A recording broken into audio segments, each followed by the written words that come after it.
شیخ خالد کے ہمراہ وزراء، سینئر حکام، کاروباری رہنما اور متحدہ عرب امارات کے ممتاز معاشی شراکت دار سمیت اعلی سطحی وفد بھی بھارت آئے گا۔ اپنے قیام کے دوران ولی عہد شہزادہ بھارت کے سینئر حکام کے ساتھ مذاکرات کریں گے۔ ان مذاکرات میں اہم معاشی شعبوں میں تعاون بڑھانے، دونوں ملکوں اور ان کے عوام کے آپسی فائدے کے لیے پہلے سے حاصل کیے گئے اہداف کے مواقع کا پتہ لگایا جائے گا۔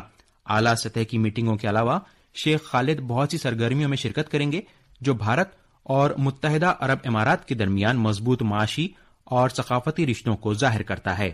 توقع ہے کہ ان مذاکرات کے دوران دونوں ملکوں کے درمیان اشتراک کے مختلف پہلوؤں کو اجاگر کیا جائے گا۔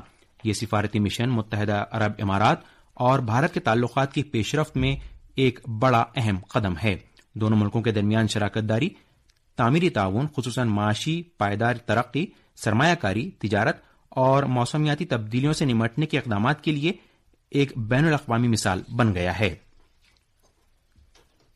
بھارت نے 3 افریقی ملکوں زمبابوے، زامبیا اور ملاوی کو انسانی بنیاد پر غذائی امداد بھیجی ہے تاکہ خشک سالی سے متاثرہ ان خطوں میں عوام کی خوراک کی ضرورتوں سے نمٹنے میں مدد مل سکے۔ سوشل میڈیا پوسٹ میں وزارت خارجہ نے اعلان کیا کہ کل زمبابوے کے لیے ناوا شیوا بندرگاہ سے 1000 میٹرک ٹن چاول کی کھیپ روانہ کی گئی۔ وزارت کے مطابق بھارت نے زامبیا کے لیے بھی انسانی ہمدردی کی بنیاد پر امداد کی غرض سے 1300 میٹرک ٹن مکئی کی کھیپ بھیجی ہے۔ اس کے علاوہ خشک سالی سے متاثرہ ملاوی کو 1000 میٹرک ٹن چاول بھیجا گیا ہے۔ اٹلی کے وزیر اعظم جارجیا میلونی نے کہا ہے کہ بھارت اور چین جیسے ممالک یوکرین میں جاری تنازع کو حل کرنے میں رول ادا کر سکتے ہیں۔ روس کے صدر ولادیمیر پوتن کی جانب سے تنازع کو حل کرنے میں بھارت کی کوششوں کا اعتراف کیے جانے کے بعد 48 گھنٹے سے بھی کم وقت میں محترمہ میلونی نے یہ بات کہی۔ اطالوی وزیر اعظم نے شمالی اٹلی میں یوکرین کے صدر وولودیمیر زیلنسکی سے ملاقات کے بعد کل یہ بات کہی۔ ملاقات کے دوران دونوں رہنماؤں نے زمین پر جاری تازہ پیش رفت پر بات چیت کی اور سردیوں کی موسم کی آمد کے تناظر میں یوکرین کی ضروریات پر تبادلہ خیال کیا۔ وزیر اعظم نریندر مودی نے گزشتہ مہینے کیو کا دورہ کیا تھا۔ اس دوران وزیر اعظم مودی نے جناب زیلنسکی سے کہا تھا کہ یوکرین اور روس دونوں کو وقت ضائع کیے بغیر مل کر جنگ کو ختم کرنا چاہیے اور بھارت خطے میں امن کی بحالی کے لیے سرگرم کردار ادا کرنے کے لیے تیار ہے۔ جناب مودی نے کہا تھا کہ بھارت تنازع کو شروع سے ہی امن کے ذریعے حل کرنے کا حمایتی رہا ہے اور وہ بذات خود اس تنازع کو سلجھانے میں اپنا تعاون دینے کے لیے تیار ہیں۔ وزیر اعظم مودی کا 23 اگست کا یوکرین دورہ سال 1991 میں یوکرین کی آزادی کے بعد سے کسی بھارتی وزیر اعظم کا پہلا دورہ تھا۔ یہ دورہ ماسکو میں روس کے صدر ولادیمیر پوتن کے ساتھ ہوئی چوٹی کانفرنس مذاکرات کے 6 ہفتے بعد ہوا تھا۔ یہ خبرنامہ آکاش وانی سے نشر کیا جا رہا ہے۔ حکومت نے سینئر IAS افسر توہین کانتا پانڈے کو فائنانس سیکریٹری مقرر کیا ہے۔ سال 1987 بیچ کے اوڈیشہ کاڈر کے افسر جناب پانڈے فی الحال وزارت خزانہ میں 2 اہم امور کے سیکریٹری انچارج کے طور پر خدمات انجام دے رہے ہیں۔ جناب پانڈے پبلک انٹرپرائزز کے محکمے DPE اور سرمایہ کاری اور عوامی اثاثہ جاتی انتظام کے محکمے DPAM کے سیکریٹری ہیں۔ مغربی بنگال میڈیکل کونسل WBMC نے RG کر میڈیکل کالج اور اسپتال کے گرفتار سابق پرنسپل سندیپ گھوش کو وجہ بتاؤ نوٹس جاری کیا ہے۔ ان سے 72 گھنٹے میں اطمینان بخش جواب طلب کیا گیا ہے۔ WBMC نے کہا ہے کہ ایسا نہ کرنے کی صورت میں ان کا رجسٹریشن منسوخ کر دیا جائے گا۔ RG کر میڈیکل کالج اور اسپتال کے سابق پرنسپل کو مالی بے ضابطگیوں اور بدعنوانی میں مبینہ طور پر شامل ہونے پر نوٹس دیا گیا ہے۔ SBI فاؤنڈیشن نے کمزور معاشی پس منظر سے تعلق رکھنے والے 10,000 ہونہار طلباء کو مالی امداد فراہم کرنے والی آشا اسکالرشپ پروگرام کے 3رے ایڈیشن کا آغاز کر دیا ہے۔ اس اسکالرشپ کے تحت 6ٹھی جماعت سے پوسٹ گریجویٹ تک کے طلباء کو 15,000 سے 2 لاکھ روپیوں تک کی مالی مدد فراہم کی جاتی ہے۔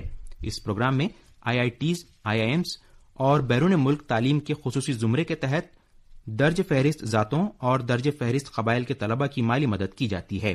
SBI کی آشا اسکالرشپ کے لیے ویب سائٹ www.sbifasha-scholarship.org پر 1 اکتوبر 2024 تک درخواستیں پیش کی جا سکتی ہیں۔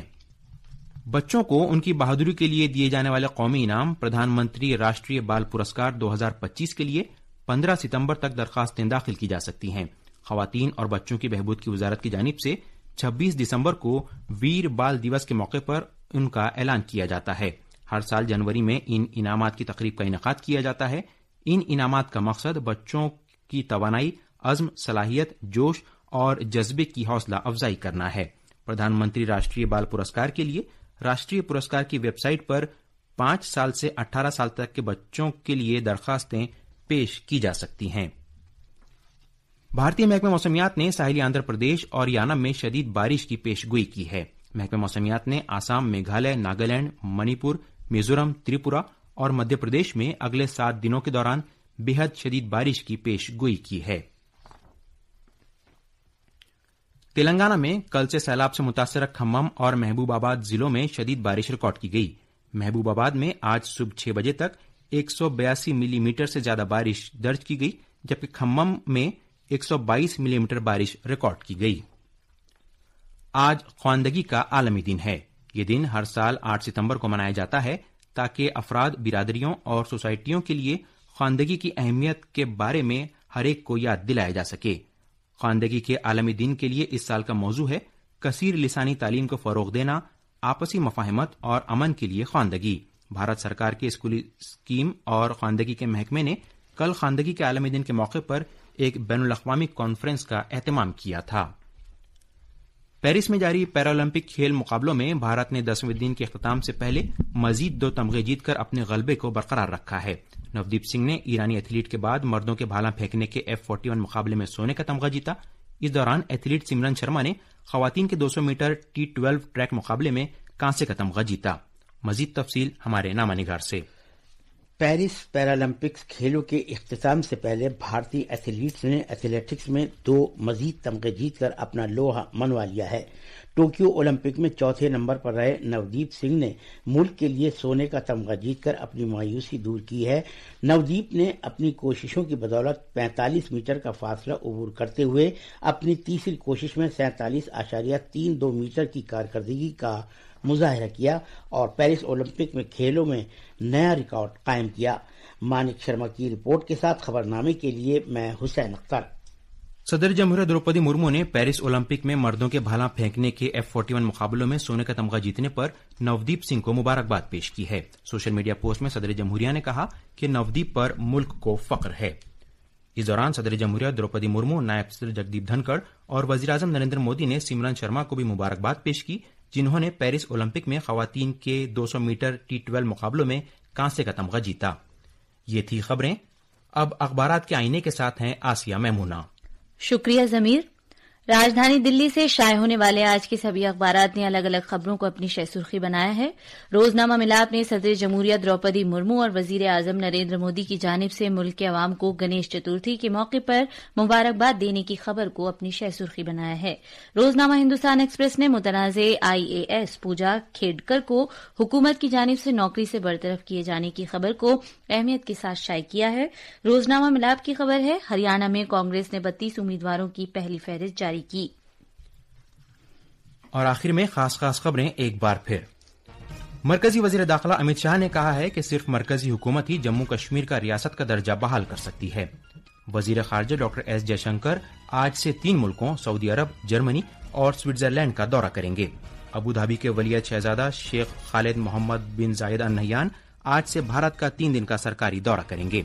بھارت نے زمبابوے، زامبیا اور مالاوی کے لیے غذائی امداد بھیجی ہے۔ اٹلی کے وزیر اعظم جارجیا میلونی نے کہا ہے کہ بھارت یوکرین کے تنازع کو حل کرنے میں اہم رول ادا کر سکتا ہے۔ اور پیرس میں پیرالمپک مقابلوں میں نودیپ سنگھ نے مردوں کے بھالا پھینکنے کے مقابلے میں سونے کا تمغہ جیتا ہے۔ وہیں ایتھلیٹ سمرن شرما نے خواتین کے 200 میٹر مقابلے میں کانسے کا تمغہ جیتا ہے۔ اس کے ساتھ ہی خبرنامہ ختم ہوا۔